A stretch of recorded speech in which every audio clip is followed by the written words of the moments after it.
Pépin le Bref est le fils de Charles Martel. Quand son frère Carloman se retire dans un monastère, il peut gouverner seul et décide de déposer le dernier souverain mérovingien avant de se faire proclamer roi en 751 par une assemblée de barons. Avec l'accord du pape Zacharie, en contrepartie, Pépin s'engage à protéger Rome des incursions des Lombards.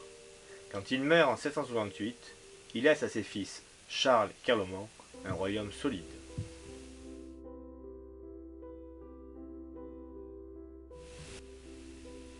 Charlemagne partage l'héritage de Pépin avec son frère Carloman, mais celui-ci meurt en 771 et voilà Charles seul maître d'un royaume franc qu'il va agrandir et transformer en empire. Vainqueur des Lombards, il gouverne le nord de l'Italie et se fait protecteur de l'Église. À l'est, il vient à bout des Avars et des Saxons. En 800, Charles est sacré empereur d'Occident à Rome et depuis Aix-la-Chapelle, où il a établi sa capitale, Carolus Magnus, Charles le Grand, Charlemagne, gouverne son immense empire à l'aide d'une puissante et très efficace administration. Louis Ier le Pieux, ou le Débonnaire, succède à son père Charlemagne en 814 et ceint la couronne impériale à Reims, qui devient la ville du sacre des rois de France. S'il lui faut lutter pour préserver l'unité d'un empire menacé par les incursions vikings, il doit surtout affronter ses fils, qui se déchirent, un peu tôt, l'héritage paternel. À sa mort en 840, c'est une fois de plus l'inévitable division.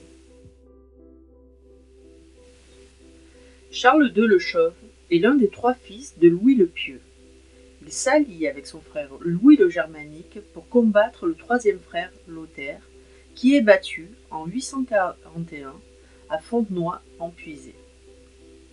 En 843, le traité de Verdun, qui divise l'ancien empire de Charlemagne, lui attribue la Francia Occidentalis, tandis que Louis le Germanique hérite, plus à l'est, d'un territoire allant de la Saxe à la Bavière actuelle. Entre ces deux royaumes, la Lotharingie revient à Lothaire. Ce partage de Verdun dessine les premières frontières de l'Europe. En 875, 2 ans avant sa mort, Charles le Chauve est sacré empereur d'Occident par le pape. Charles le Gros a régné sur la Francie occidentale presque par hasard, car ce fils de Louis le Germanique règne d'abord sur l'Alamannie, à l'est et sur le nord de l'Italie.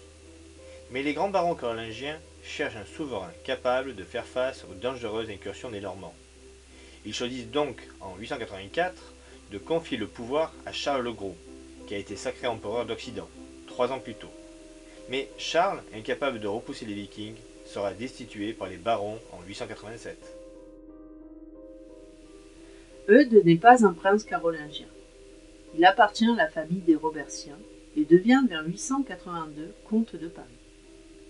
Il s'illustre en défendant victorieusement sa cité des assauts vikings. Ce succès lui vaut d'être élu roi en 888 par les barons carolingiens, aux grandes dames du prétendant légitime, Charles le Simple, qui devra attendre la mort d'Eudes en 898 pour monter sur le trône. En 898, Charles III le Simple, prétendant légitime des Carolingiens, monte enfin sur le trône après la disparition d'Eudes. Son long règne est marqué par une décision importante.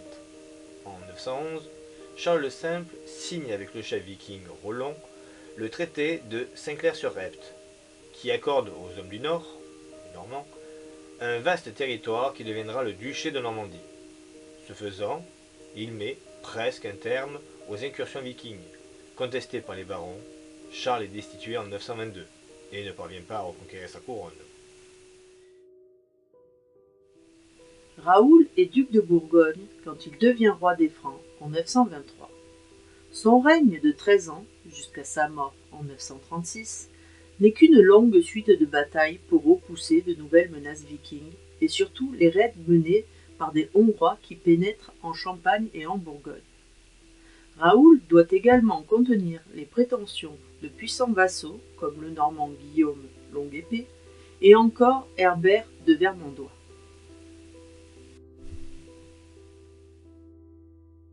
Louis IV l'Outremer, il a été élevé en Angleterre, est le fils de Charles III le Simple. Il parvient en 936 à s'emparer de la couronne qui fut celle de son père grâce au soutien du duc de Neustrie, Hugues le Grand, père de Hugues Capet, qui le fait désigner roi. Mais les ambitions de son protecteur sont telles que Louis IV passera son règne à lutter contre Hugues, qui prétend régner à sa place et envisage sérieusement de se faire remettre la couronne. Louis IV meurt brutalement en 954 d'une chute de cheval.